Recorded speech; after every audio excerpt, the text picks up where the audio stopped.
Jangan lupa subscribe YouTube channel Metro TV News dan jangan lupa nyalakan notifikasinya.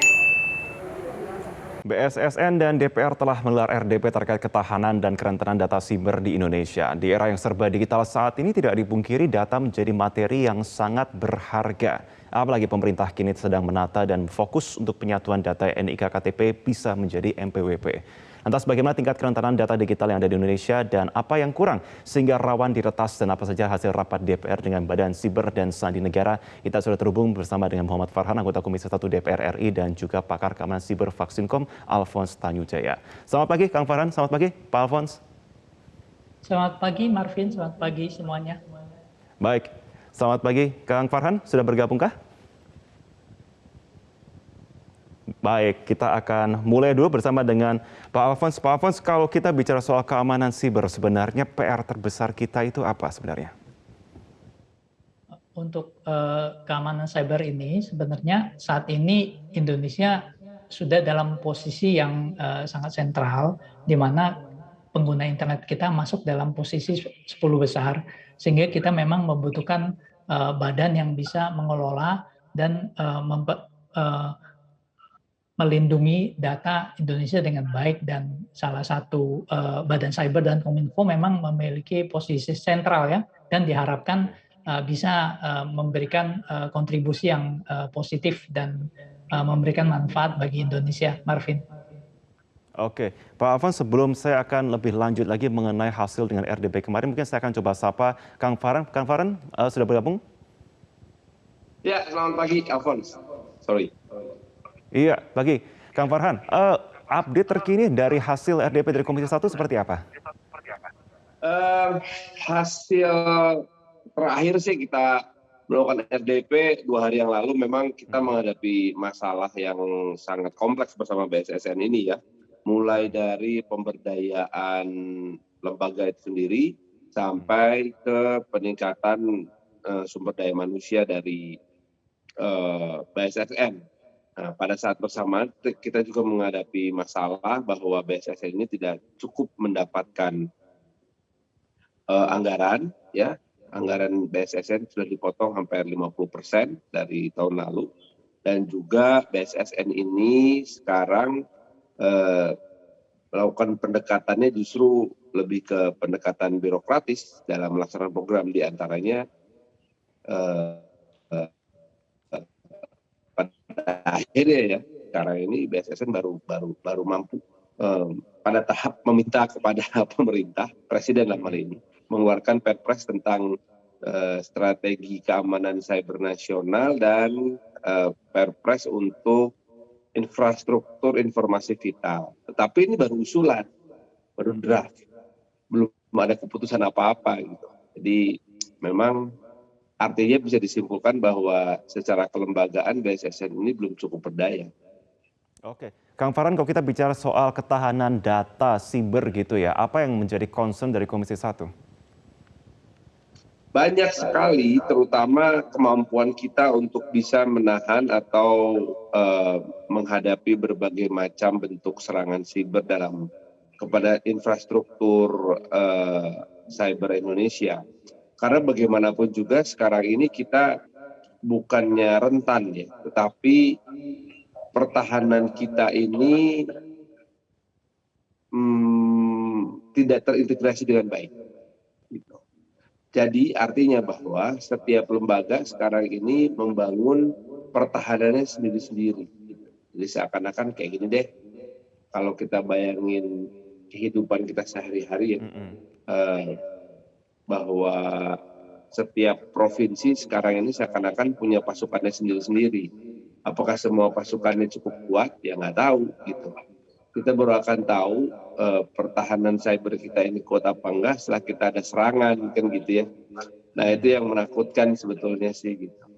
Jadi memang harus ada semacam upaya untuk mengintegrasikan keseluruhan kekuatan pertahanan cyber kita ini. Oke, saya akan coba ke Pak Alphonse. Pak Alphonse, dalam rencana penyatuan data ini, apakah 100% bahwa keamanan ini terjaga, termasuk menghindari bocornya data? Sehubungan dengan penyatuan data ini sebenarnya banyak yang menjadi hal yang perlu diperhatikan. Di mana kita lihat saja hari ini contoh dari DJP, Dirjen Pajak ingin menyatukan NIK dengan NPWP, itu saja harus melalui satu peraturan dan menunggu harus melalui peraturan pemerintah, ya kan? Karena kenapa? Karena data NIK ini dibawa Dukcapil, sedangkan DJP yang ngurusin. Nah, seperti kita ketahui, ini merupakan satu birokrasi antar lembaga dan ini yang memusingkan. Dan hal ini sangat berkaitan juga dengan data kependudukan yang sudah bocor, di mana secara de facto data kependudukan Indonesia sudah bocor. Kalau misalnya data yang sudah bocor digunakan sebagai kredensial, itu kan sama saja datanya lemah dan layanan yang menggunakan kredensial yang lemah itu akan sangat rentan untuk disalahgunakan. Nah, karena itu memang perlu diperhatikan bagaimana jangan data yang bocor berulang-ulang dipakai sebagai kredensial. Contohnya apa? Peduli Lindungi hari ini masih menggunakan data kependudukan, nomor NIK, nama lengkap, tanggal lahir, dan sejenisnya untuk mengakses data vaksin, untuk mengakses masuk ke satu lingkungan. Jadi itu yang PR pertama yang harus dilakukan. Jadi kita perlu satu yang namanya identitas nasional, digital identity. Jadi username dan password di mana yang menggantikan NIK, nama lengkap yang sudah bocor itu. Nah, username dan passwordnya kenapa penting? Karena bentuknya dinamis. Kenapa? Kalau misalnya bocor, bisa diganti seperti password account kita bisa ganti, dan itu bisa dipakai berulang-ulang oleh setiap institusi dan lembaga pemerintah. Jadi harusnya solusi itu yang dipikirkan, jangan dipakai lagi, tapi kenyataannya kan itu bisa diakses oleh orang. Contohnya sertifikat vaksin presiden kemarin bisa diakses orang hanya dengan berbekal NIK dan nama lengkapnya. Itu yang perlu menjadi perhatian. Oke, artinya data kita sudah terlanjur bocor begitu ya, Kang Farhan. Kemudian sistem keamanan apa yang diusulkan Badan Siber dan Sandi Negara akan keamanan data ini ke depannya? Kita akan bahasnya usai jeda, harap ditahan dulu. Dan pemirsa tetap bersama kami di Metro Pagi Prime Time.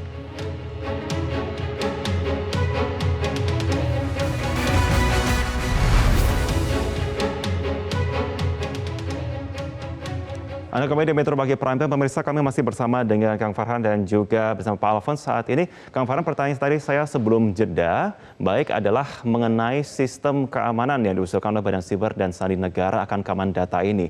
Tapi satu sisi kita melihat juga, tadi concern juga dari pembahasan kita sebelumnya bahwa permasalahan ada seperti di integrasi data dan juga berbelitnya birokrasi juga.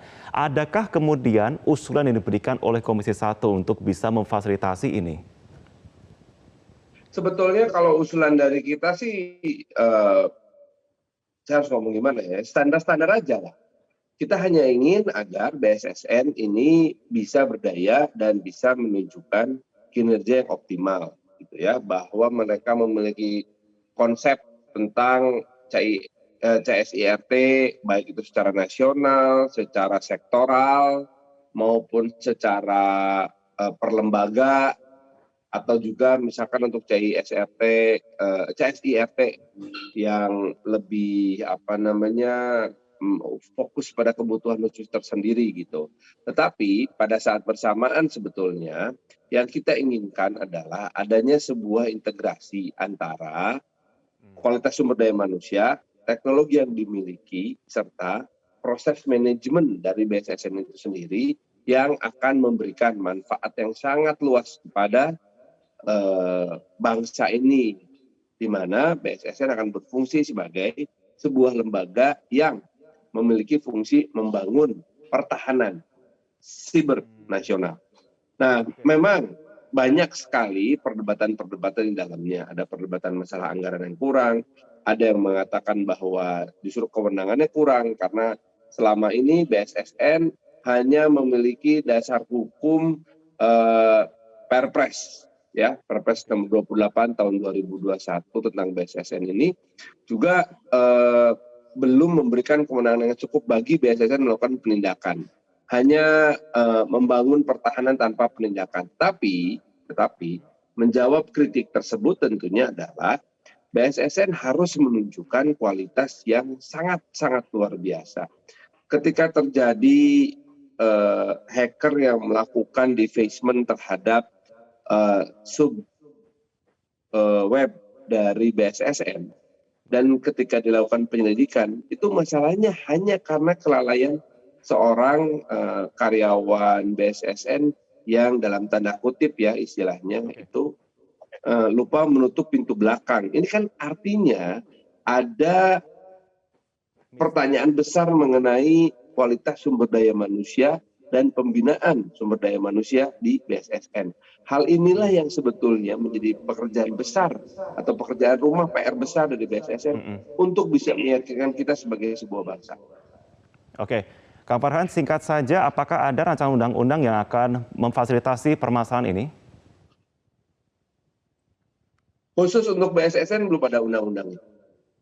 Karena BSSN bukan berdasarkan undang-undang, namun undang-undang yang sangat kita harapkan untuk segera bisa menjadi membantu kita dasar hukum dalam pembenahan atau tata kelola semua lalu lintas data di Indonesia ini adalah RUU Perlindungan Data Pribadi. Itu sangat-sangat penting kita segera berlakukan. Oke, saya akan coba ke Pak Alfons. Pak Alfons, singkat saja, kemudian Anda tadi mengusulkan juga salah satunya dengan menyatukan satu ID nasional yang harus dimiliki begitu ya. Apakah ini bisa menjadi jawaban dari untuk memfasilitasi semua tentunya kritik mengenai integrasi data yang belum maksimal, birokrasi juga di sini, ataukah ada mungkin usulan lain yang bisa disampaikan di sini? Saat ini saya lihat Dirjen Pajak sebenarnya sudah kalau kita masuk ke dalam sebagai wajib pajak, sebenarnya Dirjen Pajak sudah menggunakan username dan passwordnya sendiri. Jadi mereka sudah menyadari perlu satu kredensial. Tapi memang ini perlu yang jadi masalah. Nanti kalau Dirjen Pajak punya kredensial sendiri, lalu lembaga lain misalnya lembaga Kemensos punya kredensial sendiri, semua punya kredensial sendiri, Kemendikbud punya kredensial sendiri untuk layanan kependudukannya. Nanti yang jadi masalah adalah masyarakat akan bingung sekali. Maka disitulah perlunya satu kredensial nasional.